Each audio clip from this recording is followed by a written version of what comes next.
Welcome to English Mastery Daily. Today, we're tackling a step in the job hunt that is so critical, yet so many people mess it up. Or even worse, they just skip it altogether. We're talking about the secret weapon that can take you from just being another candidate to being the one they absolutely have to hire. You know this feeling, right? The interview was over. You walked out of there feeling amazing. You nailed every single question, the chemistry was fantastic, you felt like that job was yours. But then, you wait.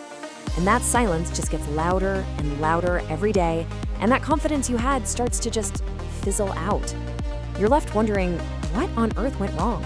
Okay, get this stat. A full 80% of candidates don't even send a follow-up email. And the 20% who do, well, most of them send these weak, generic messages that honestly probably do more harm than good. This isn't just a missed opportunity, my friend. This is a massive, wide-open door for you to stand out. Sending a strategic follow-up email, well, it's kind of like getting a second chance to make a first impression. It is a seriously underrated superpower that reinforces your professionalism, your interest, and your value long after you've walked out of that interview room. I mean, try to see it from the hiring manager's point of view. They've met dozens of people. They're all starting to blend together.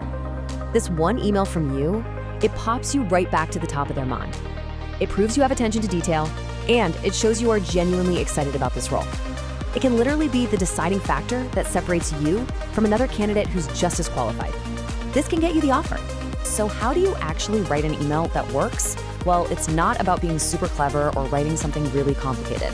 There's a proven 5-part blueprint that transforms a simple thank you into a really powerful tool of persuasion. Let's break down each of these 5 critical pieces. First up, the subject line. That's your ticket to getting the email read in the first place. Then the opening, which reminds them who you are.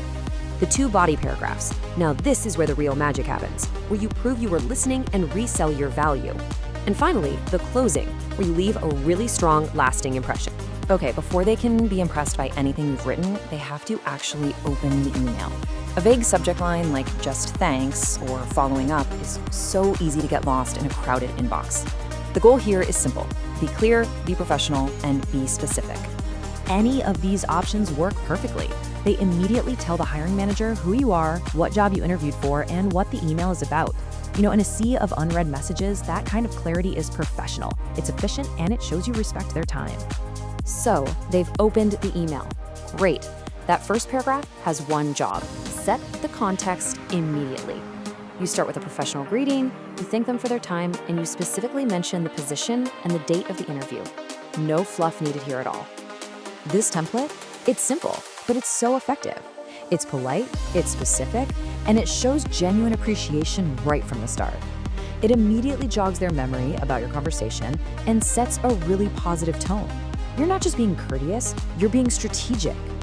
Okay, now we get to the part that really separates a good email from a truly great one. This paragraph is your chance to prove you weren't just sitting there waiting for your turn to talk. You need to reference something specific that they mentioned during the interview. This is incredibly powerful. When you connect something they said, maybe a company goal, a new project, a specific challenge, to your own experience, you're not just showing you listened, you're showing you actually understand their priorities and that you're already thinking about how you can contribute. All right, you've shown you listened. Awesome. Now it's time to remind them why you are the solution to their problems. This paragraph is where you confidently connect your skills and your achievements directly to what they need for the role. Now, the really crucial part here is using measurable achievements. Don't just say you're good at something, prove it. Mentioning a specific result, like increasing engagement by 35% or reducing costs by 20%, gives them concrete, undeniable evidence of your value. Time to bring it all home. The closing paragraph should be clean and totally professional. You want to thank them one last time. Clearly state that you're still very interested in the position, and then make it incredibly easy for them to get in touch with you. This comparison just makes it crystal clear, doesn't it? The bad email on the right is lazy. It's forgettable. It could have been sent to anybody. But the good email on the left, it's specific, it's driven by the value you bring, and it's professional. It's a strategic communication that keeps the sales pitch for you going. So having the perfect template is one thing, but execution is what really counts. Now, let's talk about timing and the critical mistakes that can instantly get you disqualified, no matter how great your email is. Timing is absolutely key. The sweet spot is within 24 hours. If you send it too soon, like within an hour, it can feel a little desperate. If you wait too long, you might seem disorganized or just not that interested.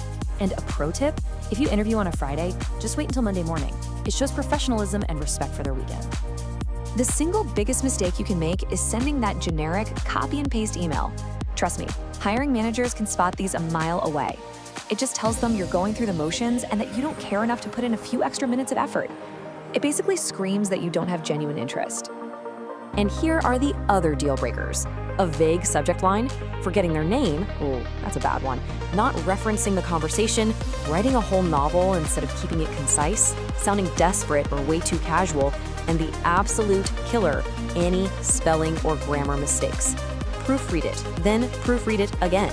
Okay, I know that was a lot of information. So to make this super easy and actionable for you, we've boiled it all down into one simple cheat sheet. Just think of this as your magic formula for the perfect follow-up. Here it is. Before you even think about hitting send, just run through this checklist. Is your subject line clear? Yeah. Did you thank them and mention the specifics? Check. Did you reference a specific point from the conversation? Check.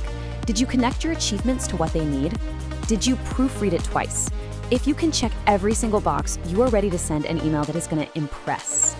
Ultimately, it all comes down to this simple equation. Specificity shows you listened. Genuine interest shows you care. Relevant achievements show you're capable. And a professional tone shows you're the right fit for their team. Get these 4 things right, and you dramatically increase your chances. So the next time you walk out of an interview feeling great, don't just sit back and wait and hope. Take control. This one single email truly can change the entire outcome. So the only question left is, are you ready to write the one that gets you hired?